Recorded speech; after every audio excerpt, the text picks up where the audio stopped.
ನಮಸ್ಕಾರ. Father Muller medical college ಮತ್ತು ಆಸ್ಪತ್ರೆ ಅರ್ಪಿಸುವ ಆರೋಗ್ಯ ಕಿರಣ ವೈದ್ಯಕೀಯ ಮಾತುಕತೆ ಕಾರ್ಯಕ್ರಮಕ್ಕೆ ಸ್ವಾಗತ. ನಾನು ಲಿಖಿತಾ ಪ್ರಜ್ವಲ್. ಇಂದಿನ ನಮ್ಮ ಆರೋಗ್ಯ ಕಿರಣ ವೈದ್ಯಕೀಯ ಮಾತುಕತೆ ಕಾರ್ಯಕ್ರಮದಲ್ಲಿ ಪಿತ್ತಕೋಶದ ಕಲ್ಲಿನ ಬಗ್ಗೆ ಸಂಪೂರ್ಣ ಮಾಹಿತಿನ ತಿಳ್ಕೊಳ್ಳಿಕ್ಕಿದ್ದೇವೆ. ಈ ಮಾಹಿತಿಯನ್ನು ನೀಡಲಿಕ್ಕೆ ನಮ್ಮ ಜೊತೆ ಫಾದರ್ ಮುಲ್ಲರ್ ಮೆಡಿಕಲ್ ಕಾಲೇಜಿನ ಸರ್ಜಿಕಲ್ ಗ್ಯಾಸ್ಟ್ರೋ ಎಂಟರಾಲಜಿ ವಿಭಾಗದ ಅಸೋಸಿಯೇಟ್ ಪ್ರೊಫೆಸರ್ ಆಗಿರುವಂತಹ ಡಾಕ್ಟರ್ ನಾಗಾರ್ಜುನ್ ರಾವ್ HT ಅವರಿದ್ದಾರೆ. ಅವರನ್ನ ಕಾರ್ಯಕ್ರಮಕ್ಕೆ ಆತ್ಮೀಯವಾಗಿ ಸ್ವಾಗತಿಸೋಣ. ಡಾಕ್ಟರ್, ಕಾರ್ಯಕ್ರಮಕ್ಕೆ ಸ್ವಾಗತ. ನಮಸ್ತೆ. ನಮಸ್ತೆ ವೀಕ್ಷಕರೇ. ನಮಸ್ತೆ ಲಿಖಿತಾ. Thank you sir. ಈಗ ಮೊದಲನೇದಾಗಿ ಪಿತ್ತಕೋಶ ಅಂದ್ರೆ ಏನು ಅನ್ನೋದು, ಪಿತ್ತಕೋಶದ ಕಲ್ಲಿನ ಬಗ್ಗೆ ನಾವು ಈ ಕಾರ್ಯಕ್ರಮದಲ್ಲಿ ಮಾಹಿತಿನ ತಿಳ್ಕೊಳ್ಳಿಕ್ಕಿದ್ದೇವೆ. ಆದ್ರೆ ಮೊದಲನೇದಾಗಿ ಪಿತ್ತಕೋಶ ಅಂದ್ರೆ ಏನು ಅನ್ನುವಂಥ. ಪಿತ್ತಕೋಶ ಅಂದ್ರೆ ನಾವು ಗಾಲ್ ಬ್ಲಾಡರ್ ಅಂತ ನೀವು ಕೇಳಿರ್ಬೇಕು. ನಮ್ಮ ಸ್ಕ್ಯಾನ್ ಮಾಡುವಾಗ ಗಾಲ್ ಬ್ಲಾಡರ್ ಅಂತ ನೀವು ಕೇಳಿರ್ಬೇಕು. ಗಾಲ್ ಬ್ಲಾಡರ್ ಇದೆ ನಮ್ಮ ಪಿತ್ತ, ಶರೀರದಲ್ಲಿ ಪಿತ್ತ ಪ್ರೊಡ್ಯೂಸ್ ಆಗ್ತದೆ. ನಮ್ಮ ಹೇಗೆ ಬೇರೆ ಬೇರೆ ಶರೀರದಲ್ಲಿ ಹಾರ್ಮೋನ್ಸ್ ಪ್ರೊಡ್ಯೂಸ್ ಆಗ್ತದೆ ಡೈಜೆಷನ್ಗೆ ಬೇಕಾದದ್ದು, ಹಾಗೆ ಪಿತ್ತ ಡೈಜೆಷನ್ಗೆ ಬೇಕಾದ ಒಂದು ಹಾರ್ಮೋನ್, ಹಾಗೆ ಒಂದು ಎನ್ಸೈಮ್ ಅಂತ ಹೇಳ್ತೇವೆ. ಡೈಜೆಷನ್ಗೆ ಬೇಕಾದ ಡೈಜೆಷನ್ ಮಾಡುವಂತ ಕೆಲಸ ಅದು ಲಿವರ್ ಅಲ್ಲಿ ಪ್ರೊಡ್ಯೂಸ್ ಆಗುದು. ಲಿವರ್ ಅಲ್ಲಿ ಅದು ಪ್ರೊಡ್ಯೂಸ್ ಆಗಿ ಅದು ಬಂದು ಪಿತ್ತಕೋಶದಲ್ಲಿ ಅಥವಾ ಪಿತ್ತ ಸಂಚಿಯಲ್ಲಿ ಅದು ಸ್ಟೋರ್ ಆಗಿರ್ತದೆ. ಅದು ಅಲ್ಲಿ ಸ್ಟೋರ್ ಆಗಿರ್ತದೆ. ಅದು ಮತ್ತೆ ನಾವು ಆಹಾರ ತಗೊಳ್ಳುವಾಗ ಅದು ಕರಳಿಗೆ ಬಂದು ಅದು ನಮ್ಮ ಫುಡ್ ಒಟ್ಟಿಗೆ ಮಿಕ್ಸ್ ಆಗಿ ಡೈಜೆಷನ್ಗೆ ಹೋಗುವಂತ ಒಂದು, ಇದು ಡೈಜೆಷನ್ಗೆ ಹೆಲ್ಪ್ ಮಾಡುವಂತ ಒಂದು ಹಾರ್ಮೋನ್, ಎನ್ಸೈಮ್ ಅದು. ಅದನ್ನೀಗ ದೇಹದಿಂದ ತೆಗೆದ್ರೆ ಏನಾದ್ರು ಸಮಸ್ಯೆ ಆಗುತ್ತೆ? ಅದನ್ನು ನಾವು ದೇಹದಿಂದ ತೆಗೆಯುವುದಿಲ್ಲ, ಅದು ಲಿವರ್ ಅಲ್ಲಿ ಇದು ಮಾಡೋದು. ಸೊ ಪಿತ್ತಕೋಶ ನಾವು ಅದು ಬರೀ ಸ್ಟೋರ್ ಮಾಡೋದು, ನಮ್ಮ ಪಿತ್ತನ ಸ್ಟೋರ್ ಮಾಡುವಂತ ಗ್ರಂಥಿ ಅದು. ಸೊ ಪಿತ್ತಕೋಶದಲ್ಲಿ ನಾರ್ಮಲ್ ಆಗಿ ತೆಗೆಯುವುದಿಲ್ಲ ನಾವು. ಪಿತ್ತಕೋಶದಲ್ಲಿ ತೊಂದರೆ ಬರುವಾಗ, ಕಲ್ಲು ಅಥವಾ ಇನ್ಫೆಕ್ಷನ್ ಅಥವಾ ಬೇರೆ ಬೇರೆ ಅದರಲ್ಲಿ ತೊಂದರೆಗಳು ಬರುವಾಗ ಅಥವಾ ಏನಾದ್ರು ಗೆಡ್ಡೆ ಬರುವಾಗ ಆ ಸಮಯದಲ್ಲಿ ನಾವು ಅದನ್ನು ಪಿತ್ತ ಸಂಚಿಯನ್ನು ತೆಗಿತೇವೆ ನಾವು. ಸೊ ಪಿತ್ತ ಶರೀರಕ್ಕೆ ಬೇಕಾದ ಡೈಜೆಷನ್ಗೆ ಬೇಕಾದ ಪಿತ್ತ ಹಾಗೆ ಇರ್ತದೆ, ಅದು ಡೈಜೆಷನ್ಗೆ ಹೋಗ್ತದೆ. ಅದನ್ನು ಪಿತ್ತ ಸಂಚಿಯನ್ನು ಮಾತ್ರ ನಾವು ಅದನ್ನು ತೆಗಿತೇವೆ. ಈಗ ಈ ಪಿತ್ತಕೋಶದಲ್ಲಿ ಕಲ್ಲಾಗುದು ಅಂತ ಹೇಳ್ತಾರಲ್ಲ ಸರ್, ಆ ಪಿತ್ತಕೋಶದಲ್ಲಿ ಕಲ್ಲು ಅಂದ್ರೆ ಏನು ಮತ್ತೆ ಅದು ಹೇಗೆ ಆಗ್ತದೆ, ಕಾರಣ ಏನು? ನಿಮ್ಗೆ ಶರೀರದಲ್ಲಿ ಬೇರೆ ಬೇರೆ ಕಾರಣಕ್ಕೆ ಕಲ್ಲು, ನೀವು ಕಿಡ್ನಿಯಲ್ಲಿ ಕಲ್ಲಾಗ್ಬೋದು, ಪ್ಯಾಂಕ್ರಿಯಾಸ್ ಅಲ್ಲಿ ಕಲ್ಲಾಗ್ಬೋದು, ಮೂತ್ರಕೋಶದಲ್ಲಿ ಕಲ್ಲಾಗ್ಬೋದು, ಹಾಗೆ ಪಿತ್ತಕೋಶದಲ್ಲಿ ಕಲ್ಲಾಗುವ ಇದಿದೆ. ಪಿತ್ತ ಒಂದು ನಾನು ಹೇಳಿದಾಗೆ ಡೈಜೆಷನ್ಗೆ ಬೇಕಾದ ಒಂದು ಇದು ನಮ್ಮ ಒಂದು ಫ್ಲೂಯಿಡ್ ನಮ್ಮ ಶರೀರದಲ್ಲಿ. ಸೊ ಏನಾಗ್ತದೆ, ಪಿತ್ತಕೋಶದಲ್ಲಿ ಒಮ್ಮೊಮ್ಮೆ ಪಿತ್ತ ಸರಿಯಾಗಿ ಖಾಲಿ ಆಗ್ತಾ ಇಲ್ಲ, ಸರಿಯಾಗಿ ನಮ್ಮ ಡೈಜೆಷನ್ ಮಾಡುವಾಗ ಪಿತ್ತದಲ್ಲಿ ಕಲ್ಲು ಇದಾಗ್ತಾ ಇದೆ, ಪಿತ್ತ ಗಾಲ್ ಬ್ಲಾಡರ್ ಅಲ್ಲಿ ಸ್ಟೋರ್ ಆಗ್ತಾ ಇದೆ ಹೇಳುವಾಗ ಒಮ್ಮೊಮ್ಮೆ ಕಲ್ಲಾಗ್ತದೆ. ಕಲ್ಲಾಗ್ಲಿಕ್ಕೆ ಬೇರೆ ಬೇರೆ ಕಾರಣಗಳಿದೆ. ಯೂಶ್ವಲಿ ಲೇಡೀಸ್ ಅಲ್ಲಿ ಕಾಮನ್ ಅದು, ಯಾಕಂದ್ರೆ ಈಸ್ಟ್ರೋಜನ್ ಅಂತ ಒಂದು ಹಾರ್ಮೋನ್ ಇರ್ತದೆ ಇದರಲ್ಲಿ. ಸೊ ಈಸ್ಟ್ರೋಜನ್ ಇರುವಾಗ ಪಿತ್ತ ಸ್ವಲ್ಪ ದಪ್ಪಾಗಿ ಕಲ್ಲಿರುವ ಚಾನ್ಸ್, ಕಲ್ಲು ತರ ಆಗುವ ಚಾನ್ಸ್ ಜಾಸ್ತಿ ಮಹಿಳೆಯರಲ್ಲಿ. ಸೊ ಅವರಲ್ಲಿ ಪಿತ್ತಕೋಶದ ಕಲ್ಲು ಕಾಮನ್ ಆಗ್ತದೆ. ಹಾಗೆ ಅದಕ್ಕೆ ಕೆಲವು ರಿಸ್ಕ್ ಫ್ಯಾಕ್ಟರ್ಗಳಿದೆ ಆಯ್ತಾ. ಪಿತ್ತಕೋಶ ಕಲ್ಲಿಗೆ ಫಿಮೇಲ್ ಹೇಳ್ತೀವಿ ನಾವು, ಮಹಿಳೆಯರು 40s ಏಜ್ ಆಗುವಾಗ, ಫರ್ಟೈಲ್ ಅಂತ ಹೇಳ್ತೀವಿ ನಾವು. ಫರ್ಟೈಲ್ ಹೇಳಿದ್ರೆ ಪ್ರೆಗ್ನೆಂಟ್ ಆಗುವ ವುಮನ್ ಅಲ್ಲಿ, ಅಂತವರಲ್ಲಿ ಪಿತ್ತಕೋಶದ ಕಲ್ಲಾಗುವಂತ ಚಾನ್ಸ್ ಜಾಸ್ತಿ ಇರ್ತದೆ. ಹಾಗೆ ಸೊ ಪಿತ್ತಕೋಶದಲ್ಲಿ ಕಲ್ಲು ಎಲ್ಲರಿಗೆ ಆಗ್ಬೋದು, ತುಂಬಾ ಜನರಿಗೆ ಆಗ್ಬೋದು. ನಾವು ಸ್ಕ್ಯಾನ್ ಮಾಡಿದ 100 ಜನರಿಗೆ ಸ್ಕ್ಯಾನ್ ಮಾಡಿದ್ರೆ ಅದರಲ್ಲಿ ಒಂದು 10 ಜನರಿಗೆ ಕಲ್ಲಿರ್ಬೋದು. ಬಟ್ ಎಲ್ಲರಿಗೆ ನಾವು ಪಿತ್ತಕೋಶದ ಆಪರೇಷನ್ ಅಥವಾ ಪಿತ್ತಕೋಶದ ನಾವು ಸರ್ಜರಿ ಮಾಡ್ಲಿಕ್ಕೆ ಅಡ್ವೈಸ್ ಮಾಡೋದಿಲ್ಲ. ಸೊ ಪಿತ್ತಕೋಶದ ಕಲ್ಲು ಯಾವಾಗ ತೊಂದರೆ ಕೊಡ್ತದೆ ಆ ಸಮಯದಲ್ಲಿ ನಾವು ಅವರಿಗೆ ಆಪರೇಷನ್ ಮಾಡ್ಲಿಕ್ಕೆ ತೊಂದರೆ ಕೊಡದೇ ಇರುವಂತ ಕಲ್ಲುಗಳು ಇದ್ರೆ ಪರವಾಗಿಲ್ಲ. ಹೌದು ಹೌದು. ಹಾಗೆ ನಾವು ಸ್ಕ್ಯಾನ್ ಮಾಡುವಾಗ ಎಷ್ಟೋ ಸತಿ ನಮಗೆ ಕಿಡ್ನಿಯಲ್ಲಿ ಕಲ್ಲು ಕಾಣ್ತದೆ, ಬೇರೆ ಬೇರೆ ಇದರಲ್ಲಿ ಕಲ್ಲು ಕಾಣ್ತದೆ. ಎಲ್ಲ ಕಲ್ಲುಗಳು ಶರೀರದಲ್ಲಿ ತೊಂದರೆ ಕೊಡುವುದಿಲ್ಲ ಹಾಗೆ. ಬಟ್ ಅದನ್ನು ತೊಂದರೆ ಕೊಡುವಂತ ಕಲ್ಲನ್ನು ಎಲ್ಲಿ ಯಾವುದೇ ಶರೀರದಲ್ಲಿ ಯಾವುದೇ ಗ್ರಂಥಿಯಲ್ಲಿ ಆಗ್ಬೋದು, ತೊಂದರೆ ಕೊಡುವಾಗ ಅದನ್ನು ಟ್ಯಾಕಲ್ ಮಾಡಬೇಕಾಗ್ತದೆ. ಡಾಕ್ಟರ್, ಈಗ ನೀವು ಹೇಳಿದಾಗೆ ತೊಂದರೆ ಕೊಡದಿರುವಂತ ಕಲ್ಲುಗಳು, ತೊಂದರೆ ಕೊಡುವಂತ ಕಲ್ಲುಗಳಿದೆ ಅಂತ. ಹಾಗೆ ಈ ಕಲ್ಲುಗಳಲ್ಲಿ ಬೇರೆ ಯಾವ್ದಾದ್ರು ಟೈಪ್ ಇದೆಯಾ, ವಿಧಗಳಿದೆಯಾ? ಹೌದು, ಕಲ್ಲುಗಳಲ್ಲಿ ಈಗ ಪಿತ್ತಕೋಶ ಕಲ್ಲುಗಳಲ್ಲಿ ಬೇರೆ ಬೇರೆ ವಿಧಗಳಿದೆ ಆಯ್ತಾ. ಕೊಲೆಸ್ಟ್ರಾಲ್ ಸ್ಟೋನ್ ಹೇಳ್ತೇವೆ ನಾವು. ಅಂದ್ರೆ ಕೊಲೆಸ್ಟ್ರಾಲ್, ಈಗ ಪಿತ್ತಕೋಶದ ಕಲ್ಲು ಮೇನ್ ಕೊಲೆಸ್ಟ್ರಾಲ್ ಸ್ಟೋನ್. ನಮ್ಮ ಪಿತ್ತದಲ್ಲಿ ಕೊಲೆಸ್ಟ್ರಾಲ್ ಅಂಶಗಳಿದೆ. ಸೊ ಆ ಕೊಲೆಸ್ಟ್ರಾಲ್ ಅಂಶ ಅಥವಾ ಕೊಲೆಸ್ಟ್ರಾಲ್ ಅಂಶ ಜಾಸ್ತಿ ಆಗುವ ಪಿತ್ತಕೋಶದ ಕಲ್ಲು ಬರ್ತದೆ. ಹಾಗೆ ಅದರಲ್ಲಿ ಬೇರೆ ಪಿಗ್ಮೆಂಟ್ ಸ್ಟೋನ್ಸ್ ಅಂತ ಇದೆ. ಅಂದ್ರೆ ಪಿಗ್ಮೆಂಟ್, ನಮ್ಮ ಶರೀರದಲ್ಲಿ ಬೇರೆ ಬೇರೆ ಈ ಪಿಗ್ಮೆಂಟ್ಗಳು, ನಮ್ಮ ಬ್ಲಡ್ ಇಂದ ಇದಾಗುವಂತ ಪಿಗ್ಮೆಂಟ್ಗಳು, ಅದರಿಂದನೂ ಸ್ಟೋನ್ ಆಗ್ಬೋದು. ಬಟ್ ತುಂಬಾ ಸತಿ ಮಿಕ್ಸ್ಡ್ ಸ್ಟೋನ್, ಈ ಕೊಲೆಸ್ಟ್ರಾಲ್ ಸ್ಟೋನ್ ಮತ್ತೆ ಪಿಗ್ಮೆಂಟ್ ಸ್ಟೋನ್ ನಡುವಲ್ಲಿರುವಂತ ಮಿಕ್ಸ್ಡ್ ಸ್ಟೋನ್ ಅಂತ ಹೇಳ್ತೇವೆ. ಅದು 3 ತರದ ಸ್ಟೋನ್ ಯೂಶುವಲಿ ಬರ್ತದೆ ನಮ್ಮ ಶರೀರದಲ್ಲಿ. ಪಿತ್ತಕೋಶದಲ್ಲಿ 3 ಟೈಪ್ ಇದು ಸ್ಟೋನ್, 3 ಟೈಪ್ ಕಲ್ಲುಗಳು ಬರ್ತದೆ. ಕೊಲೆಸ್ಟ್ರಾಲ್ ಕಲ್ಲು, ಕೊಲೆಸ್ಟ್ರಾಲ್ ಸ್ಟೋನ್ ಅಂತ ಹೇಳ್ತೇವೆ ನಾವು, ಪಿಗ್ಮೆಂಟ್ ಸ್ಟೋನ್ಸ್ ಮತ್ತೆ ಮಿಕ್ಸ್ಡ್ ಟೈಪ್ ಸ್ಟೋನ್ಸ್, ಎರಡರದ್ದು ನಡುವಲ್ಲಿರುವಂತ. ಅದು 3 ಸ್ಟೋನ್ಸ್ ತೊಂದರೆ ಕೊಟ್ರೆ ಮಾತ್ರ, ಅಂದ್ರೆ ಏನಾದ್ರು ಸಮಸ್ಯೆ ಆದ್ರೆ ಮಾತ್ರ ಅದರಿಂದ ಹೌದು ಟ್ರೀಟ್ಮೆಂಟ್ ಕೊಡುವಂತದ್ದು. ಪಿತ್ತಕೋಶದಲ್ಲಿ ಕಲ್ಲಿರುವಾಗ ನಾವು ತೊಂದರೆ ಇರುವಾಗ ಮಾತ್ರ ನಾವು ಅದನ್ನು ಪಿತ್ತಕೋಶದ ಸರ್ಜರಿಯನ್ನು ಆಪರೇಷನ್ ಮಾಡಲಿಕ್ಕೆ ಹೇಳ್ತೇವೆ ನಾವು. ತುಂಬ ಜನರಿಗೆ ಕಲ್ಲುಗಳಿರ್ತದೆ, ಎಲ್ಲರಿಗೆ ನಾವು ಅಡ್ವೈಸ್ ಮಾಡಲ್ಲ. ವೆರಿ ರೇರ್ ಆಗಿ ಕೆಲವು ಸರ್ಟನ್ ಇಂಡಿಕೇಶನ್ಸ್ ಇದೆ, ಆ ಟೈಮಲ್ಲಿ ನಾವು ಬೇರೊಂದು ಸರ್ಜರಿ ದೊಡ್ಡ ಸರ್ಜರಿ ಮಾಡ್ತಾ ಇದ್ದೇವೆ ಆ ಭಾಗದ್ದು, ಆ ಸಮಯದಲ್ಲಿ ನಾವು ಪಿತ್ತಕೋಶದ ಆಪರೇಷನ್ ಮಾಡಲಿಕ್ಕೆ ಹೇಳ್ತೇವೆ ನಾವು. ಹಾಗೆ ಯೂಶುವಲಿ ತೊಂದರೆ ಕೊಡದಿದ್ದರೆ ನಾವು ಮಾಡಲಿಕ್ಕೆ ಹೇಳೋದಿಲ್ಲ. ಓಕೆ ಡಾಕ್ಟರ್, ಈಗ ಒಬ್ಬ ವ್ಯಕ್ತಿಯಲ್ಲಿ ಪಿತ್ತಕೋಶದಲ್ಲಿ ಕಲ್ಲಿದೆ ಅಂತ ಆತನಿಗೆ ಹೇಗೆ ಗೊತ್ತಾಗ್ತದೆ? ಈಗ ಕೆಲವೊಂದ್ಸಲ ಏನಾದ್ರು ನೋವು ಕಾಣಿಸ್ಕೊಂಡಾಗ ಗೊತ್ತಾಗ್ತದೆ, ಅಥವಾ ಇನ್ನೊಂದು ಏನೋ ಸಮಸ್ಯೆ ಆದಾಗ ಗೊತ್ತಾಗ್ತದೆ. ಈ ಒಂದು ಪಿತ್ತಕೋಶದ ಕಲ್ಲಿನ ಲಕ್ಷಣಗಳೇನು ಅಂತ? ಪಿತ್ತಕೋಶದ ಕಲ್ಲು ನಾನು ನಿಮಗೆ ಹೇಳಿದಾಗ ಈಗೀಗ ನಮ್ಮ ಟೆಸ್ಟ್ಗಳು, ಡಯಾಗ್ನೋಸ್ಟಿಕ್ ಟೆಸ್ಟ್ ಅಂದರೆ ನಮ್ಮ ಈಗ ಜನರಲಿ ಎಲ್ಲರಿಗೂ ನಾವು ಟೆಸ್ಟ್ ಮಾಡಲಿಕ್ಕೆ ಹೇಳ್ತೇವೆ. ನಾವು ವರ್ಷಕ್ಕೊಮ್ಮೆ ನಾವು ಅಲ್ಟ್ರಾಸೌಂಡ್ ಸ್ಕ್ಯಾನ್ ಹೇಳ್ತೀವಿ. ನಮ್ಮ ಫ್ರೆಂಡ್ಸ್ ಬರ್ತಾರೆ ಅಥವಾ ಪೇಷಂಟ್ಸ್ ಬರ್ತಾರೆ, ಏನು ತೊಂದರೆ ಇಲ್ಲದೆ ಬರ್ತಾರೆ. ಸೊ ಆಗ ನಾವು ಒಂದು ಇಯರ್ಲಿ ಸ್ಕ್ಯಾನ್ ಮಾಡ್ಲಿಕ್ಕೆ ಹೇಳ್ತೇವೆ ನಾವು, ಆಯ್ತಾ. ಸ್ಕ್ಯಾನ್ ಮಾಡುವಾಗ ಅಲ್ಟ್ರಾಸೌಂಡ್ ಸ್ಕ್ಯಾನ್ ಅಲ್ಲಿ ಪಿತ್ತಕೋಶದ ಕಲ್ಲು ಕಂಡುಹಿಡಿಬಹುದು ನಮಗೆ. ಪಿತ್ತಕೋಶದ ಕಲ್ಲು ಅಲ್ಲ, ಈಗ ಟೆಸ್ಟಿಗೆ ಬರದೇ ಇದ್ದಾಗ ಕೆಲವರಲ್ಲಿ ನಾರ್ಮಲ್ ಆಗಿ ಏನೋ ಸಮಸ್ಯೆ ಇಲ್ಲ ನನ್ನಲ್ಲಿ ಅಂತ ಕೂತ್ಕೊಂಡಿರ್ತಾರೆ. ಏನಾದ್ರು ಸಮಸ್ಯೆ ಆದಾಗ ಮಾತ್ರ ಬರುವಂತದ್ದು ನೋವು ಇರ್ಬೋದು ಅಥವಾ ಬೇರೆ ಏನಾದ್ರು ಲಕ್ಷಣಗಳು. ಈ ಒಂದು ಪಿತ್ತಕೋಶದ ಕಲ್ಲಲ್ಲಿ ಏನ್ ಲಕ್ಷಣಗಳು ಅತಿ ಕಾಮನ್ ಆಗಿ ಬರುವಂತ ಲಕ್ಷಣಗಳು ನೋವು. ಪಿತ್ತಕೋಶ ಬರುವುದು ನಮ್ಮ ಈ ಭಾಗದಲ್ಲಿ, ರೈಟ್ ಸೈಡ್ ಬಲಭಾಗದಲ್ಲಿ ಮೇಲೆ ಕಡೆ ಪಿತ್ತಕೋಶ ಬರುದು. ಸೊ ಪಿತ್ತಕೋಶದಲ್ಲಿ ಕಲ್ಲು ಬರುವಾಗ ಅಲ್ಲಿ ನೋವು ಬರ್ತದೆ. ಈ ಪಿತ್ತಕೋಶದ ನೋವು ವೆರಿ ಟಿಪಿಕಲ್ ಆಗಿ ಈ ರೈಟ್ ಸೈಡ್ ಅಲ್ಲಿ ಮೇಲೆ ಭಾಗದಲ್ಲಿ ಬರುದು, ಹೊಟ್ಟೆ ಮೇಲ್ಭಾಗದಲ್ಲಿ ಬರುದು ರೈಟ್ ಸೈಡ್ ಅಲ್ಲಿ. ಊಟ ನಂತರ ಜಾಸ್ತಿ ಕಾಮನ್ ನೋವು, ತುಂಬಾ ನೋವು ಇರ್ತದೆ. ನೋವು ಬರುವಾಗ ತುಂಬಾ ನೋವು ಬರ್ತದೆ. ನೋವು ಇಂಜೆಕ್ಷನ್ ಕೊಟ್ಟು ಅಥವಾ ಇದಾಗಿ ಕಮ್ಮಿ ಬರ್ತದೆ, ಆಯ್ತಾ. ಅದಕ್ಕೊಂದು ಟಿಪಿಕಲ್ ಪೇನ್ ಇದೆ, ಅದಕ್ಕೆ ಪಿತ್ತಕೋಶದ ಕೋಲಿಕಿ ಪೇನ್ ಅಂತ ಹೇಳ್ತೇವೆ ನಾವು. ಕೋಲಿಕಿ ಪೇನ್ ಹೇಳಿದ್ರೆ ಜೋರ್ ನೋವು ಬಂದು ಮತ್ತೆ ಕಮ್ಮಿ ಆಗ್ತದೆ ಅದು, ಅದಕ್ಕೆ ಸಡನ್ ಆಗಿ ನೋವು ಸ್ಟಾರ್ಟ್ ಹೌದು. ಮತ್ತೆ ಪಿತ್ತಕೋಶದ ಕಲ್ಲು ಕಾರಣಕ್ಕೆ ಪಿತ್ತ ಸಂಚಿಯಲ್ಲಿ ಇನ್ಫೆಕ್ಷನ್ ಬಂದ್ರೆ ಚಳಿ ಜ್ವರ ಬರ್ಬೋದು, ಆಯ್ತಾ. ಅದ್ರ ಜೊತೆಗೆ ಚಳಿ ಜ್ವರ ಬರ್ಬೋದು. ಅದು ಬಿಟ್ಟರೆ ಬೇರೆ ತೊಂದರೆಗಳು ಪಿತ್ತಕೋಶದಲ್ಲಿ ಇನ್ಫೆಕ್ಷನ್ ರಶಿಗೆ ಆಗ್ಬೋದು. ಒಮ್ಮೊಮ್ಮೆ ರೇರ್ ಆಗಿ ಪಿತ್ತಕೋಶದ ಕಲ್ಲು ಕಾರಣಕ್ಕಾಗಿ ಪಿತ್ತಕೋಶದಲ್ಲಿ ಸ್ವಲ್ಪ ಏನಾದರೂ ಇದಾಗಿ ಬಸ್ಟ್ ಆಗಿ ಸ್ವಲ್ಪ ಇದೆಲ್ಲ ಸ್ಪ್ರೆಡ್ ಆಗ್ಬೋದು, ಸ್ವಲ್ಪ ಇನ್ಫೆಕ್ಷನ್ ಸ್ಪ್ರೆಡ್ ಆಗ್ಬೋದು. ಬೇರೆ ಪಿತ್ತಕೋಶದಿಂದ ಕಲ್ಲು, ಈಗ ಪಿತ್ತಕೋಶ ನಿಮ್ಮ ಎನಾಟಮಿ ನೋಡಿದ್ರೆ ಅಥವಾ ನಮ್ಮ ಶರೀರದಲ್ಲಿ ನೋಡಿದ್ರೆ ಲಿವರಿಂದ ಪಿತ್ತ ಬಂದು ಪಿತ್ತ ಸಂಚಿಯಲ್ಲಿ ನೀವು ಫೋಟೋ ಹಾಕುವಾಗ ನೋಡ್ಬೋದು. ಫೋಟೋ ಇದರಲ್ಲಿ ಪಿತ್ತಕೋಶದಿಂದ ಪೈಪ್ ಹೋಗಿ ಡೈಜೆಷನ್ಗೆ ಪಿತ್ತ ಹೋಗ್ತದೆ. ಒಮ್ಮೊಮ್ಮೆ ಪಿತ್ತಕೋಶದಿಂದ ಕಲ್ಲು ಸ್ಲಿಪ್ ಆಗಿ ಪಿತ್ತ ಪೈಪ್ಗೆ ಬಂದರೆ ಅದು ಮತ್ತೆ ಜಾಂಡಿಸ್ ಬರ್ಬೋದು. ದೊಡ್ಡ ತೊಂದರೆ ಆಗ್ಬೋದು, ಚಿಕ್ಕ ತೊಂದರೆ. ಹಾಗೆ ಈಗ ಸ್ಟಾರ್ಟಿಂಗ್ ಅಲ್ಲಿ ನೋವು ಬಲಭಾಗದಲ್ಲಿ ನೋವೇನಾದ್ರೂ ಕಾಣಿಸ್ಕೊಂಡ್ರೆ ಡಾಕ್ಟರ್ ಹತ್ರ ಹೋಗಿ ತೋರಿಸ್ಕೊಳ್ಳೋದು ಒಳ್ಳೇದು ಅಂತ. ಬಲಭಾಗದಲ್ಲಿ ಎಲ್ಲ ನೋವುಗಳು ಪಿತ್ತಕೋಶದ ಕಲ್ಲು ಕಾರಣಕ್ಕೆ ಅಲ್ಲ, ಆಯ್ತಾ. ಅತಿ ಕಾಮನ್ ಆಗಿ ಬರುವಂತ ನೋವು ಬಲಭಾಗದಲ್ಲಿ, ಅತಿ ಸಾಮಾನ್ಯವಾಗಿ ಬರುವಂತ ನೋವು ಗ್ಯಾಸ್ಟ್ರಿಕ್ ಕಾರಣ, ಗ್ಯಾಸ್ಟ್ರಿಕ್ಗೆ ಬರ್ಬೋದು, ಅಥವಾ ಆಸಿಡಿಟಿ ಗ್ಯಾಸ್ಟ್ರಿಕ್, ಅತಿ ಸಾಮಾನ್ಯವಾಗಿ.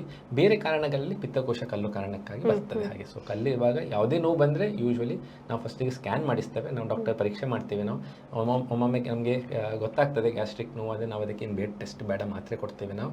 ಬಟ್ ಪಿತ್ತಕೋಶದ ನಾನು ಹೇಳಿದಾಗೆ ಅದೇ ಥರ ನೋವು ಉಂಟು ಹೇಳಿದ್ರೆ ನಾವು ಸ್ಕ್ಯಾನ್ ಅಡ್ವೈಸ್ ಮಾಡ್ತೇವೆ. ಸಾಮಾನ್ಯವಾಗಿ ಈಗ ಅದೇ ನೋವು ಬಂದಾಗ ಎಲ್ಲರೂ ಅಂದ್ಕೊಳ್ಳುವಂಥದ್ದು ಗ್ಯಾಸ್ಟ್ರಿಕ್ ಇಂದ ನೋವು ಬಂದಿದೆ, ಏನೋ ತಿನ್ನೋದ್ರ ವ್ಯತ್ಯಾಸ ಆಗಿ ನೋವು ಆಗ್ತಿದೆ ಅಂತ. ಅದಕ್ಕೆ ಮನೆ ಮದ್ದುಗಳು ಇರ್ಬೋದು ಅಥವಾ ಅವರೇನೋ ಒಂದು ಮೆಡಿಸಿನ್ ತಗೊಂಡಿರ್ತಾರೆ. ಆದ್ರೆ ಹಾಗೆ ಮಾಡೋದಕ್ಕಿಂತ ಡಾಕ್ಟರ್ ಹತ್ರ ಹೋಗಿ ತೋರಿಸ್ಕೊಳ್ಳೋದು ಒಳ್ಳೇದು. ಯಾವುದೇ ತೊಂದರೆ ಬರುವಾಗ ಡಾಕ್ಟರಿಗೆ ತೋರಿಸೋದು ಒಳ್ಳೇದು. ಒಮ್ಮೆ ತೋರಿಸ್ಬೋದು. ಪದೇ ಬರ್ತಾ ಉಂಟು, ನೋವು ಬರ್ತಾ ಉಂಟು, ಗ್ಯಾಸ್ಟ್ರಿಕ್ ಅಂತ ಗೊತ್ತಿದೆ, ಮದ್ದು ತಗೊಳ್ಬೋದು, ತೊಂದರೆ ಇಲ್ಲ. ಬಟ್ ನೋವು ಬರುವಾಗ, ತೊಂದರೆ ಬರುವಾಗ ಒಂದು ಡಾಕ್ಟರ್ನ ಕನ್ಸಲ್ಟ್ ಮಾಡೋದು, ಸಾಮಾನ್ಯವಾಗಿ ತೋರಿಸೋದು ವೆರಿ ಇಂಪಾರ್ಟೆಂಟ್. ಈಗ ನಿಮ್ಮಲ್ಲಿ ಪೇಷಂಟ್ಗಳು ನೋವಿದೆ ಅಂತ ಬಂದ ಮೇಲೆ ಅವರಲ್ಲಿ ಪಿತ್ತಕೋಶದ ಕಲ್ಲೇ ಆಗಿದೆ ಅನ್ನುವಂಥದ್ದಕ್ಕೆ ಕನ್ಫರ್ಮ್ ಮಾಡಕ್ಕೆ ಒಂದು ಪರೀಕ್ಷೆಗಳನ್ನ ನೀವು ಆಗ್ಲೇ ಹೇಳಿದಾಗ ಸ್ಕ್ಯಾನ್ ಮಾಡ್ಲಿಕ್ಕೆ ಹೇಳ್ತೇನೆ, ಅದಲ್ಲದೆ ಬೇರೆ ಯಾವುದೆಲ್ಲ ಪರೀಕ್ಷೆಗಳಿದೆ? ಸಾಮಾನ್ಯವಾಗಿ ಫಸ್ಟಿಗೆ ನಾವು ಮಾಡೋದು ಸ್ಕ್ಯಾನ್, ಅಲ್ಟ್ರಾಸೌಂಡ್ ಸ್ಕ್ಯಾನ್ ಪಿತ್ತಕೋಶದ ಕಲ್ಲಿಗೆ ಬೆಸ್ಟ್ ಇನ್ವೆಸ್ಟಿಗೇಷನ್, ಆಯಿತಾ. 90% ಆಗಿ ನಮಗೆ ಕಾಣ್ತದೆ ಅಲ್ಟ್ರಾಸೌಂಡ್ ಸ್ಕ್ಯಾನ್. ಒಮ್ಮೊಮ್ಮೆ ಫುಡ್ ತಗೊಂಡಾದ ಮೇಲೆ ಸ್ಕ್ಯಾನ್ ಮಾಡುವಾಗ ಗಾಲ್ ಬ್ಲಾಡರ್ ತುಂಬ ಸಣ್ಣದಾಗಿರ್ತದೆ, ಆ ಸಮಯದಲ್ಲಿ ನಮಗೆ ಕಲ್ಲು ಕಾಣಲಿಕ್ಕಿಲ್ಲ. ಅದು ಬಿಟ್ಟರೆ CT ಸ್ಕ್ಯಾನ್ ಮಾಡ್ಬೋದು. CT ಸ್ಕ್ಯಾನ್ ಅಷ್ಟು ಒಳ್ಳೆ ಇನ್ವೆಸ್ಟಿಗೇಷನ್ ಅಲ್ಲ ಪಿತ್ತಕೋಶದ ಕಲ್ಲಿಗೆ, ಯಾಕಂದರೆ ಪಿತ್ತಕೋಶದ ಕಲ್ಲು CTಯಲ್ಲಿ ಯೂಶಲಿ ಕಾಣೋದಿಲ್ಲ, ಆಯಿತಾ. ರೇಡಿಯೋಲುಸೆಂಟ್ ಅಂತ ಹೇಳ್ತೀವಿ ನಾವು. MRI ಮಾಡ್ತೀವಿ ನಾವು ಪಿತ್ತಕೋಶದ ಕಲ್ಲಿಗೆ. ಬಟ್ ಜಾಸ್ತಿ ನಾವು ಪಿತ್ತಕೋಶದ ಕಲ್ಲಿಂದ ಕಾಂಪ್ಲಿಕೇಶನ್ಸ್, ಈ ಪೈಪಲ್ಲಿ ಎಲ್ಲ ಬಂದ ಇದಕ್ಕೆ ಸ್ಟೋನ್ಸ್, ಪಿತ್ತದ ಪೈಪಿಗೆ ಸ್ಲಿಪ್ ಆದ ಸ್ಟೋನ್ಸ್, ಅದೆಲ್ಲ ಕಂಡುಹಿಡಿಲಿಕ್ಕೆ ನಾವು ಪಿತ್ತಕೋಶದ MRI ಮಾಡಿಸ್ತೇವೆ ನಾವು. ಡಾಕ್ಟರ್ಗೆ ಇದೆಲ್ಲ ಪರೀಕ್ಷೆಗಳನ್ನು ಮಾಡಿ ಆದಮೇಲೆ ಆತನಲ್ಲಿ ಪಿತ್ತಕೋಶದ ಕಲ್ಲಾಗಿದೆ ಅಂತ ಗೊತ್ತಾದ್ಮೇಲೆ ಈ ಟ್ರೀಟ್ಮೆಂಟ್ ಯಾವ ರೀತಿ ಆಗಿರುತ್ತೆ ಅನ್ನುವಂಥದ್ದು? ಟ್ರೀಟ್ಮೆಂಟ್ ನಾನು ನಿಮಗೆ ಹೇಳಿದಾಗೆ, ನಿಮಗೆ ಈಗ ತೊಂದರೆ ಇರುವವರಿಗೆ ನಾವು ಸಾಮಾನ್ಯವಾಗಿ ಆಪರೇಷನ್ ಅಥವಾ ಏನೇ ಟ್ರೀಟ್ಮೆಂಟ್ ಅಡ್ವೈಸ್ ಮಾಡೋದಿಲ್ಲ. ಆಪರೇಷನ್ ಮಾತ್ರ, ಬೇರೆ ಟ್ರೀಟ್ಮೆಂಟ್ ಇಲ್ಲ. ತೊಂದರೆ ಇಲ್ಲದವರಿಗೆ ಸಾಮಾನ್ಯವಾಗಿ ನಾವು ಟ್ರೀಟ್ಮೆಂಟ್ ಅಡ್ವೈಸ್ ಮಾಡೋದಿಲ್ಲ, ಏನು ಆಪರೇಷನ್ ಬೇಕಾಗಿಲ್ಲ. Food and lifestyle advice ಮಾಡ್ತೀನಿ ನಾನು ಯೂಶ್ವಲಿ. ಫುಡ್ಡಲ್ಲಿ ಎಣ್ಣೆ ಮಸಾಲ ಖಾರ ಪದಾರ್ಥಗಳು ಕಮ್ಮಿ ಅಡ್ವೈಸ್ ಮಾಡ್ತೀವಿ ನಾವು. ಔಟ್ಸೈಡ್ ಫುಡ್, ಜಂಕ್ ಫುಡ್, ಆ ಥರದ್ದು ಫುಡ್ಡನ್ನು ಆದಷ್ಟು ನಾವು ಕಮ್ಮಿ ಮಾಡಬೇಕು. ಪಿತ್ತಕೋಶದ ಕಲ್ಲಿಗೆ ಮಾತ್ರ ಅಲ್ಲ, ನಮ್ಮ ಜನರಲ್ ಗ್ಯಾಸ್ಟ್ರಿಕ್ಗೆ ಅಥವಾ ಯಾವುದೇ ಸಮಸ್ಯೆಗಳಿಗೆ ಈಗ ಈ ಸಮಯದಲ್ಲಿ lot of life style disease ಎಲ್ಲ ಕಂಡಿಡ್ತೇವೆ ನಾವು, ಲಾಟ್ ಆಫ್ ಇದಕ್ಕೆ. ಸೊ ಆ ಕಾರಣಕ್ಕಾಗಿ ನಾವು ಯೂಶಲಿ ಫುಡ್ ಮತ್ತು ಡಯಟ್ ಕಂಟ್ರೋಲ್ ಮಾಡ್ಲಿಕ್ಕೆ ಹೇಳ್ತೀವಿ ನಾವು. ಆಯಿಲಿ ಫುಡ್, ಸ್ಪೈಸಿ ಫುಡ್ ಎಲ್ಲ ಸ್ವಲ್ಪ ಕಮ್ಮಿ ಮಾಡ್ಲಿಕ್ಕೆ ಹೇಳ್ತೀವಿ. ಅದು ಬಿಟ್ಟರೆ ಒಮ್ಮೆ ಪಿತ್ತಕೋಶದಲ್ಲಿ ಕಲ್ಲುಂಟು, ತೊಂದರೆ ಬರ್ತಾ ಇದೆ, ಪದೇ ಪದೇ ತೊಂದರೆ ಬರ್ತಾ ಇದೆ, ಆ ಸಮಯದಲ್ಲಿ ನಾವು ಯೂಶಲಿ ಅವರಿಗೆ ಪಿತ್ತಕೋಶದ ಆಪರೇಷನ್ ಮಾಡಲಿಕ್ಕೆ ಹೇಳ್ತೀವಿ ನಾವು. ಇದಕ್ಕೆ ಪಿತ್ತಕೋಶದ ಕಲ್ಲಿಗೆ ತೊಂದರೆ ಬಂದವರಿಗೆ ಬೆಸ್ಟ್ ಟ್ರೀಟ್ಮೆಂಟ್ ಇಸ್ ಸರ್ಜರಿ. ಅಂದ್ರೆ ಈಗ ಬೇರೆ ಮೆಡಿಸಿನ್ ಎಲ್ಲ ಕೊಟ್ಟು ಸರಿ ಮಾಡ್ಲಿಕ್ಕೆ ಆಗುದಿಲ್ಲ? ಇಲ್ಲ, ಪಿತ್ತಕೋಶದ ಕಲ್ಲು ಮೆಡಿಸಿನ್ ಅಲ್ಲಿ ಅದು ಇದಾಗಲ್ಲ. ಸರ್ಜರಿ ಮಾತ್ರ ಮಾಡ್ಬೋದು. ತುಂಬಾ ಪೇಷಂಟ್ ಬಂದು ಕೇಳ್ತಾರೆ ಬರೀ ಕಲ್ಲನ್ನು ತೆಗಿಬೋದಾ ಅಂತ. ಯೂಶಲಿ ಪಿತ್ತಕೋಶದ ಕಲ್ಲು ಬರೀ ಕಲ್ಲು ತೆಗೆದ್ರೆ ಸ್ವಲ್ಪ ಸಮಯದಲ್ಲಿ ಪುನಃ ಕಲ್ಲಾಗಿ ಬಿಡ್ತದೆ ಹಾಗೆ. ಅಂಡ್ ಪಿತ್ತಕೋಶ ತೆಗಿಬೋದು. ಯಾಕೆ ಹೇಳಿದ್ರೆ ಪಿತ್ತಕೋಶ ತೆಗೆದ್ರೆ ಅಷ್ಟು ಶರೀರಕ್ಕೆ ಅಷ್ಟು ಸಮಸ್ಯೆಗಳು ಬರುವುದಿಲ್ಲ. ಯಾಕೆ ಕಿಡ್ನಿಯಲ್ಲಿ ಕಲ್ಲಾಗುವಾಗ ನಾವು ಕಿಡ್ನಿಯನ್ನು ತೆಗೆಯುವುದಿಲ್ಲ, ಯಾಕಂದ್ರೆ ಕಿಡ್ನಿ ನಮ್ಮ ಶರೀರಕ್ಕೆ ದಿನದ ಜೀವನಕ್ಕೆ ಮುಖ್ಯವಾದ ಗ್ರಂಥಿ. ಬಟ್ ಪಿತ್ತಕೋಶ ತೆಗೆದ್ರೆ ಅಷ್ಟು ತೊಂದರೆಗಳು ಬರುವುದಿಲ್ಲ. ಅದಕ್ಕೋಸ್ಕರ ಪಿತ್ತಕೋಶ ತೆಗಿತವೆ, ಇಲ್ಲದೆ ಪದೇ ಪದೇ ಕಲ್ಲಾಗ್ತದೆ, ಪುನಃ ಕಲ್ಲಾಗ್ತದೆ. ಡಾಕ್ಟರ್, ನೀವು ಆಗ್ಲೇ ಹೇಳಿದಾಗ ಇದಕ್ಕೆಲ್ಲ ಸಮಸ್ಯೆ, ಈ ಒಂದು ಪಿತ್ತಕೋಶದ ಸಮಸ್ಯೆಗೆ ಅವರ ಜೀವನ ಶೈಲಿ ಅಥವಾ ತಿನ್ನುವಂತ ಆಹಾರನೇ ಕಾರಣ? ಇಲ್ಲ, ಎಲ್ಲದಕ್ಕೆ ಅದಲ್ಲ. ನಾನು ಹೇಳಿದಾಗೆ ಹಾರ್ಮೋನ್ ಕಾರಣಗಳಿದೆ, ಲೈಫ್ ಸ್ಟೈಲ್ ಕಾರಣಗಳಿದೆ, ಇನ್ನರ್ ಮೆಟಬಾಲಿಸಮ್, ನಮ್ಮ ಪಿತ್ತದ ಮೆಟಬಾಲಿಸಮ್ದು ಸಹ ಕಾರಣಗಳಿದೆ. ಕೊಲೆಸ್ಟ್ರಾಲ್ ಸ್ಟೋನ್ಸ್ ಹೇಳ್ತೇನೆ ನಾವು, ನಮ್ಮ ಪಿತ್ತದಲ್ಲಿ ಕೊಲೆಸ್ಟ್ರಾಲ್ ಕಂಟೆಂಟ್ ಜಾಸ್ತಿ ಆಗುವಾಗ, ಅಥವಾ ನಮ್ಮ ಹಾರ್ಮೋನ್ಸ್ ಅಲ್ಲಿ ಯೂಶಲಿ ಪಿತ್ತಕೋಶದ ಕಲ್ಲು ಪ್ರೆಗ್ನೆಂಟ್ ವುಮನ್ ಅಲ್ಲಿ ತುಂಬಾ ಕಾಮನ್ ಆಗಿ ಕಾಣ್ತೀವಿ. ನಾನು ಹೇಳಿದಾಗ ಪ್ರೆಗ್ನೆನ್ಸಿಲಿ ಈಸ್ಟ್ರೋಜನ್ ಸರ್ಜ್ ಆಗ್ತದೆ, ಈಸ್ಟ್ರೋಜನ್ ಹಾರ್ಮೋನ್ ಜಾಸ್ತಿ ಆಗ್ತದೆ. ಈಸ್ಟ್ರೋಜನ್ ಪಿತ್ತಕೋಶದ ಕಲ್ಲು ಪ್ರಮೋಟ್ ಮಾಡ್ತದೆ ಫಾರ್ಮೇಷನ್. ಸೊ ತುಂಬಾ ನಾವು ಪ್ರೆಗ್ನೆನ್ಸಿಯಲ್ಲಿ ಇದು ಮಾಡ್ತೀವಿ, ಈ ಕಲ್ಲನ್ನು ಕಂಡುಹಿಡಿತೀವಿ ನಾವು. ಆ ಸಮಯದಲ್ಲಿ ಮ್ಯಾನೇಜ್ಮೆಂಟ್, ನಮಗೆ ಪಿತ್ತಕೋಶದ ಕಲ್ಲು ಅಥವಾ ಆ ಟೈಮಲ್ಲಿ ಇನ್ಫೆಕ್ಷನ್ ಆದವರಿಗೆ ನಮಗೆ ಮ್ಯಾನೇಜ್ಮೆಂಟ್ ಕೂಡ ಕಷ್ಟ ಆಗ್ತದೆ, ಯಾಕಂದ್ರೆ ಪ್ರೆಗ್ನೆನ್ಸಿ ಕೂಡ ಇರ್ತದೆ ಅವರಿಗೆ. ಅದೇ ಸಮಯದಲ್ಲಿ ಪಿತ್ತಕೋಶದ ಇನ್ಫೆಕ್ಷನ್ ಬರುವಾಗ ಎರಡು ಇದೊಂದು ಸಮಸ್ಯೆಗಳನ್ನು ಮ್ಯಾನೇಜ್ ಮಾಡಬೇಕು. ಅಂದ್ರೆ ಆ ಟೈಮಲ್ಲಿ ಟ್ರೀಟ್ಮೆಂಟ್ ಯಾವ ರೀತಿ? ಟ್ರೀಟ್ಮೆಂಟ್ ಆ ಸಮಯದಲ್ಲಿ ನಾವು ಆಂಟಿಬಯೋಟಿಕ್ ಕೊಡ್ತೀವಿ ನಾವು, ಆಯ್ತಾ. ತುಂಬಾ ಎಮರ್ಜೆನ್ಸಿ ಉಂಟು, ಮಾಡಲೇಬೇಕಂದ್ರೆ ನಾವು ಆಪರೇಷನ್ ಕೂಡ ಕನ್ಸಿಡರ್ ಮಾಡ್ತೀವಿ. ಬಟ್ ಆ ಸಮಯದಲ್ಲಿ ನಾವು ಆದಷ್ಟು ಆಂಟಿಬಯೋಟಿಕ್ ಕೊಟ್ಟು ಪ್ರೆಗ್ನೆನ್ಸಿ ಕಂಟಿನ್ಯೂ ಮಾಡಲಿಕ್ಕೆ ನಾವು ಪ್ರಯತ್ನ ಪಡ್ತೀವಿ. ಆಫ್ಟರ್ ಡೆಲಿವರಿ ಸಮಸ್ಯೆ ತಕ್ಕ ನಾವು ಅದೇ ರಿಕವರಿ ತಕ್ಕ ನಾವು ಪ್ಲಾನ್ ಮಾಡ್ತೀವಿ ನಾವು. ಡಾಕ್ಟರ್, ಈ ಒಂದು ಪಿತ್ತಕೋಶದ ಕಲ್ಲಿದ್ದು ಕಾಂಪ್ಲಿಕೇಶನ್ಸ್ ಏನು ಅಥವಾ ತುಂಬಾ ತೊಂದರೆಗಳೇನು, ಅಪಾಯ ಏನು? ಜೀವಕ್ಕೆ ಏನಾದರೂ ತೊಂದರೆಗಳಾಗುವಂಥದ್ದು ಅಥವಾ ಯಾವ ರೀತಿ ತೊಂದರೆಗಳಾಗುತ್ತೆ? ಅಪಾಯ ಮೋಸ್ಟ್ ಕಾಮನ್ ಆಗಿ ಇನ್ಫೆಕ್ಷನ್, ಆಯ್ತಾ. ಪಿತ್ತಕೋಶದಲ್ಲಿ ಕಲ್ಲು, ಯೂಶುವಲಿ ಈ ಕಲ್ಲು ತೊಂದರೆ ಕೊಡೋದು ಪಿತ್ತಕೋಶದಲ್ಲಿ ಬಂದು ಸ್ಟಕ್ ಆಗುವಾಗ. ಕಲ್ಲು ಒಂದು ಬಂದು ಆ ಪಿತ್ತ ಹೋಗುವ ಪೈಪ್ ಉಂಟಲ್ಲ, ಆ ಪೈಪಲ್ಲಿ ಬಂದು ಪಿತ್ತಕೋಶದಲ್ಲೇ ಸ್ಟಕ್ ಆಗುವಾಗ ಬ್ಲಾಕ್ ಆಗ್ತದೆ. ಆಗ ಪಿತ್ತ ಒಳಗಿಂದ ಇನ್ಫೆಕ್ಷನ್ ಆಗ್ತದೆ, ಜೋರು ನೋವು ಬರ್ತದೆ. ಅಕ್ಯೂಟ್ ಕೊಲೆಸಿಸ್ಟೈಟಿಸ್ ಅಂತ ಹೇಳ್ತೇವೆ ನಾವು, ಅಕ್ಯೂಟ್ ಕೊಲೆಸಿಸ್ಟೈಟಿಸ್, ಆಯ್ತಾ. ಆ ಸಮಯದಲ್ಲಿ ಇಮಿಡಿಯೇಟ್ ಆಂಟಿಬಯೋಟಿಕ್ ಸ್ಟಾರ್ಟ್ ಮಾಡ್ತೇವೆ ನಾವು, ಆ್ಯಂಡ್ ಸರ್ಜರಿ ಅಡ್ವೈಸ್ ಮಾಡ್ತೀವಿ ನಾವು. ಒಮ್ಮೆ ತುಂಬ ಸ್ಟೋನ್ ಇರುವಾಗ ಪದೇ ಇನ್ಫೆಕ್ಷನ್ ಬಂದುಕೊಂಡಿರ್ತದೆ ಅವರಿಗೆ, ಅದಕ್ಕೆ ಕ್ರಾನಿಕ್ ಕೊಲೆಸಿಸ್ಟೈಟಿಸ್ ಅಂತ ಹೇಳ್ತೀವಿ ನಾವು. ಅದಕ್ಕೂ ನಾವು ಸರ್ಜರಿ ಅಡ್ವೈಸ್ ಮಾಡ್ತೀವಿ ನಾವು. ಒಮ್ಮೊಮ್ಮೆ ಈ ಡಯಾಬಿಟಿಕ್ ಪೇಷಂಟ್ಸಲ್ಲಿ ಅಷ್ಟು ನೋವು ಅಪ್ರಿಷಿಯೇಟ್ ಮಾಡ್ಲಿಕ್ಕೆ ಆಗೋದಿಲ್ಲ ಅವರಿಗೆ. ಇನ್ಫೆಕ್ಷನ್ ಬರ್ತಾ ಇರ್ತದೆ, ಚಿಕ್ಕ ಇನ್ಫೆಕ್ಷನ್ ಬರ್ತಾ ಇರ್ತದೆ ಅವರಿಗೆ, ಒಳಗೆ ರಶಿಗೆ ಫಿಲ್ ಆಗ್ತದೆ. ಈ ಶುಗರ್ ಇರುವ ಕಾರಣಕ್ಕೆ ಅವರ ಪೇನ್ಸ್ ಇದು ಅಷ್ಟು ಗೊತ್ತಾಗಲ್ಲ ಅವರಿಗೆ. ಸೊ ಅಂಥ ಸಮಯದಲ್ಲಿ ತುಂಬ ಇನ್ಫೆಕ್ಷನ್ ಇರ್ತದೆ. ಆಗ ನಾವು ಇನಿಷಿಯಲಿ ಆಂಟಿಬಯೋಟಿಕ್ ಕೊಟ್ಟು ಮತ್ತೆ ಅವರನ್ನು ಸರ್ಜರಿ ಅಡ್ವೈಸ್ ಮಾಡ್ತೀವಿ. ಭಯಪಡುವಂಥ ಕಾಂಪ್ಲಿಕೇಶನ್ ಹೇಳಿದರೆ, ನೀವು ಈ ಇನ್ಫೆಕ್ಷನ್ ಒಮ್ಮೊಮ್ಮೆ ಗಾಲ್ ಬ್ಲಾಡರ್ ಬರ್ಸ್ಟ್ ಆಗ್ಬೋದು, ವೆರಿ ರೇರ್ ಆಗಿ ಗಾಲ್ ಬ್ಲಾಡರ್ ಬರ್ಸ್ಟ್ ಆಗ್ಬೋದು. ಆಗ ಹೊಟ್ಟೆಲೆಲ್ಲ ಪಿತ್ತ ಇದಾಗ್ತದೆ, ಇನ್ಫೆಕ್ಷನ್ ಸ್ಪ್ರೆಡ್ ಆಗ್ತದೆ. ಅದು ಸ್ವಲ್ಪ ಇದು ಇಮಿಡಿಯೇಟ್ ಸರ್ಜರಿ ಮಾಡಬೇಕಾಗ್ತದೆ, ಮಾಡಿ ಕ್ಲಿಯರ್ ಮಾಡಬೇಕಾಗ್ತದೆ. But more life threatening complications, ನಾನು ಹೇಳಿದಾಗ ಪಿತ್ತದ ಮೇನ್ ಪೈಪ್ಗೆ ನಾವು ಕಲ್ಲು ಜಾರಿದ್ರೆ, ಆಯ್ತಾ, ಆ ಸಮಯದಲ್ಲಿ ಇನ್ಫೆಕ್ಷನ್ ಆಗ್ಬೋದು. ಪಿತ್ತ ಇದಾಗಿ ಇನ್ಫೆಕ್ಷನ್ ಆಗಿ ಕೊಲೆಂಜೈಟಿಸ್ ಅಂತ ಹೇಳ್ತೀವಿ ನಾವು, ಚಳಿ ಜ್ವರ ಇದಾಗಿ ಇಮಿಡಿಯೇಟ್ ಬ್ಲಡ್ಗೆ ಸ್ಪ್ರೆಡ್ ಆಗ್ಬೋದು infection. So that is a very serious complication. ಅದರ ಜೊತೆಗೆ ಕೆಳಗೆ ಬರುವಾಗ ಪ್ಯಾಂಕ್ರಿಯಾಸ್ ಪೈಪ್ ಕೂಡ ಸೇಮ್ ಜಾಗದಲ್ಲಿ ಜಾಯಿನ್ ಆಗ್ತದೆ. ಪ್ಯಾಂಕ್ರೆಟೈಟಿಸ್ ಅಂತ ನೀವು ಕೇಳಿರ್ಬೋದು, ಪ್ಯಾಂಕ್ರಿಯಾಸ್ ಇನ್ಫೆಕ್ಷನ್ ಆದರೆ ಇದೆಲ್ಲ ಭಯಪಡುವಂಥ ವಿಷಯ. ಹಾಗಾಗುವಾಗ ನಾವು ಪಿತ್ತ ಪೈಪದು ಕಲ್ಲನ್ನು ಫಸ್ಟ್ ಎಂಡೋಸ್ಕೋಪಿ ಮಾಡಿ ಕ್ಲಿಯರ್ ಮಾಡಿ, ಅದನ್ನು ಕಲ್ಲನ್ನು ಕ್ಲಿಯರ್ ಮಾಡಿ ಮತ್ತೆ ವಿ ಗೋ ಫಾರ್ ಸರ್ಜರಿ. ಹಾಗೆ ಸೊ ದೀಸ್ ಆರ್ ದ ಭಯಪಡುವಂಥ ವಿಷಯ. Very rare complication, very rare ಇದು. ಪಿತ್ತಕೋಶದಲ್ಲಿ ಕಲ್ಲು ಓವರ್ ಲಾಂಗ್ ಟೈಮ್ ಕ್ಯಾನ್ಸರಿಗೂ ಸ್ಮಾಲ್ ರಿಸ್ಕ್ ಇದೆ, ಸ್ಮಾಲ್ ರಿಸ್ಕ್. ಬಟ್ ಅದಕ್ಕೋಸ್ಕರ ರಿಸ್ಕ್ ಇರುವಂಥದ್ದು, ಆ ಚಾನ್ಸ್ ಇರುವಂಥದ್ದು ಕ್ಯಾನ್ಸರ್ ಆಗುವಂಥದ್ದು ಇಸ್ ವೆರಿ ಲೋ, ಆಯ್ತಾ, ತುಂಬ ಕಮ್ಮಿ. ಸೊ ಆ ಕಾರಣಕ್ಕೆ ನಾವು ಕಲ್ಲಿದ್ದ ಕಾರಣಕ್ಕೆ ನಾವು ಸರ್ಜರಿ ಅಡ್ವೈಸ್ ಮಾಡೋದಿಲ್ಲ. ಈಗ ಸರ್ಜರಿ ಯಾವ ರೀತಿ ಮಾಡ್ತೀರಾ? ಅಂದ್ರೆ ಓಪನ್ ಸರ್ಜರಿನ ಅಥವಾ ಏನಾದ್ರು ಲೇಟೆಸ್ಟ್ ಟೆಕ್ನಾಲಜಿಯನ್ನು ಉಪಯೋಗಿಸಿ ಮಾಡ್ತೀರಾ ಅನ್ನೋದು? ಮುಂಚೆ ಸಮಯದಲ್ಲಿ ಓಪನ್ ಸರ್ಜರಿ ಗೋಲ್ಡ್ ಸ್ಟ್ಯಾಂಡರ್ಡ್ ಆಗಿತ್ತು ಪಿತ್ತಕೋಶದ ಕಲ್ಲಿಗೆ. ಬಟ್ ಈಗ gold standard laparoscopic surgery. Laparoscopic surgery ಹೇಳಿದ್ರೆ ಕೀ ಹೋಲ್ ಸರ್ಜರಿ ಅಂತ ಹೇಳ್ತೀವಿ ನಾವು. ನಾವು ಚಿಕ್ಕ ಚಿಕ್ಕ ತೂತ ಮಾಡಿ ಪಿತ್ತಕೋಶನ ನಾವು ಕೀ ಹೋಲಲ್ಲಿ ಇದು ಮಾಡ್ತೀವಿ, ಕ್ಲಿಯರ್ ಮಾಡ್ತೀವಿ ನಾವು. ಸೊ ಈಗ ಗೋಲ್ಡ್ ಸ್ಟ್ಯಾಂಡರ್ಡ್ ಪಿತ್ತಕೋಶದ ಸರ್ಜರಿಗೆ ಲ್ಯಾಪ್ರೋಸ್ಕೋಪಿಕ್ ಸರ್ಜರಿ. ಸೊ ಈ ಲ್ಯಾಪ್ರೋಸ್ಕೋಪಿಕ್ ಸರ್ಜರಿ ನೀವು ಅಡ್ವಾಂಟೇಜ್ ಕೇಳಿದರೆ, ಒಂದು ದೊಡ್ಡ ಗಾಯ ಇಲ್ಲ, ದೊಡ್ಡ ಗಾಯದಲ್ಲಿ ರಿಕವರಿ ಸ್ಲೋವರ್, ನೋವು ಜಾಸ್ತಿ ಆ್ಯಂಡ್ ಡಿಸ್ಚಾರ್ಜ್ ಟೈಮ್ ಜಾಸ್ತಿ. ಇದು ನಮಗೆ ಪಿತ್ತಕೋಶದ ಲ್ಯಾಪ್ರೋಸ್ಕೋಪಿಯಲ್ಲಿ ನಮಗೆ ಫಸ್ಟ್ ಡೇ ಸೆಕೆಂಡ್ ಡೇನೇ ಡಿಸ್ಚಾರ್ಜ್ ಮಾಡ್ಬೋದು. ನೀವು lot of centres day care surgery ಅಂತಲೂ ಮಾಡ್ತಾರೆ ಪಿತ್ತಕೋಶದ್ದು.